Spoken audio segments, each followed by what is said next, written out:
Hey guys, Mr. Bostic here. I mentioned, as you recall, in our last message about doing the easier notes using just the study sheet and not doing reading notes, that I was also going to look for some way to kind of easily have us turn those notes in online. And I think I've found a pretty good method. So I thought it might be helpful for me to put this up to just kind of step by step through it. For a lot of you guys, this may be easy, but some of you, just to avoid any confusions, I thought it might be helpful to see what it should look like. All right, so for today's purposes, I'm going to pretend that I am Max, and this is what Max's to-do list would look like if it were any of your to-do lists. Of course, when you're actually doing this, you will have just hit this, please first complete the Juno pod update, and that's what you would have just done, and with a button up here. But of course, I'm still making that. All right, so the first thing you're going to do is you're going to go to your materials list. And let me just warn you, you'll look here in the ancient history folder. What we have here is a revised study sheet. If you've already done the work, good for you, good work, guys. This should be a matter of just kind of taking your notes and typing it into the slightly revised format. But we're going to hit this revised format. And when the option comes up for what we should do with that file, I want you to hit save. Now, it is possible to hit open with and later save as, but I'd like you just to start off by saving that file. Okay? And what should happen is that file will have gone straight into your downloads folder. For me, there's a little blue arrow that you can't see, and I'm just going to hit that blue arrow, and it shows me various different things that have been downloaded. And I want to look in its folder, right? So here's the downloads folder, and it shows me I just downloaded this.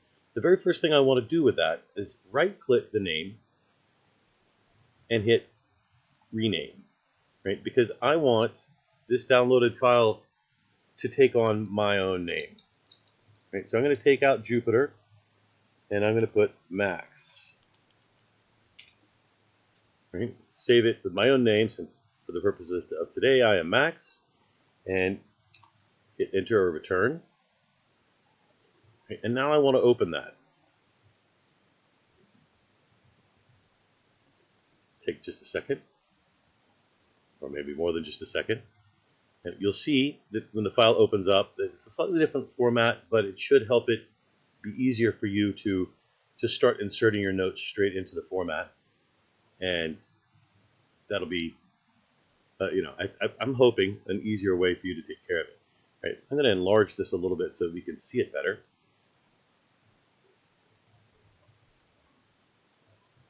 All right, so slightly different formatting at the top.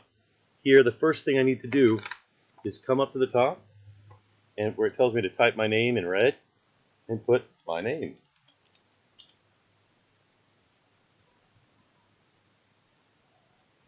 Which seems to not be working. One second, guys.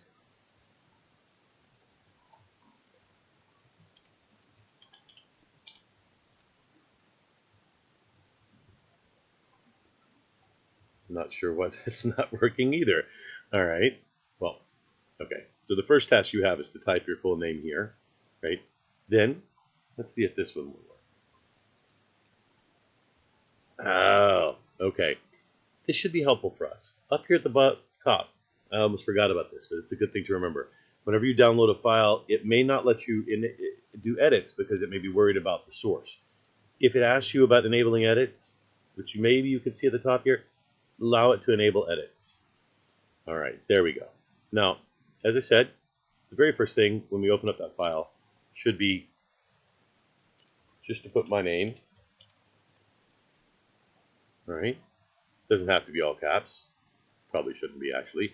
And then as I have read the material and I need to start putting information in, when I find some information about Sappho, I just fill that in, right?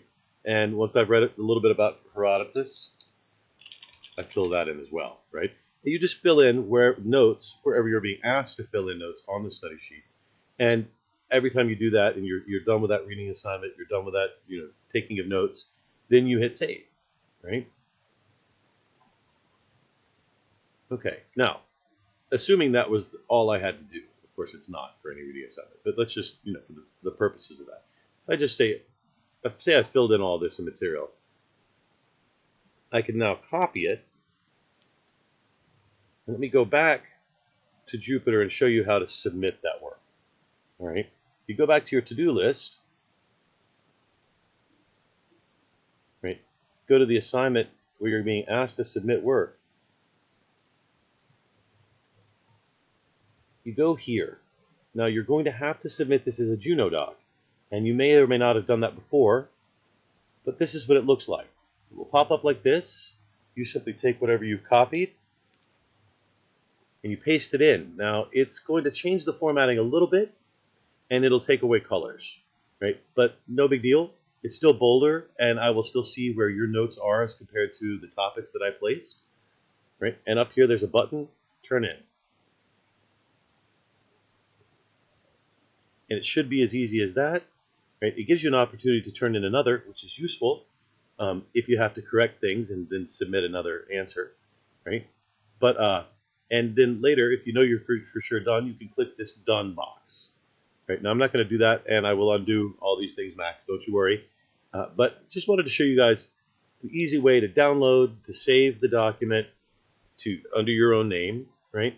To fill it in, to save as you go, to copy the information whenever you need to submit notes for homework, and then to turn around and submit them as a Juno Doc.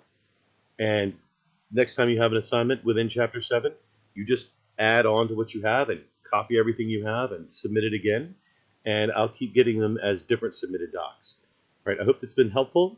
I hope this should prove to be easy for you guys and for me, and to be able to see your progress. And good luck with things moving forward in our class and in everybody else's classes. All right, take care, guys. Talk to you later.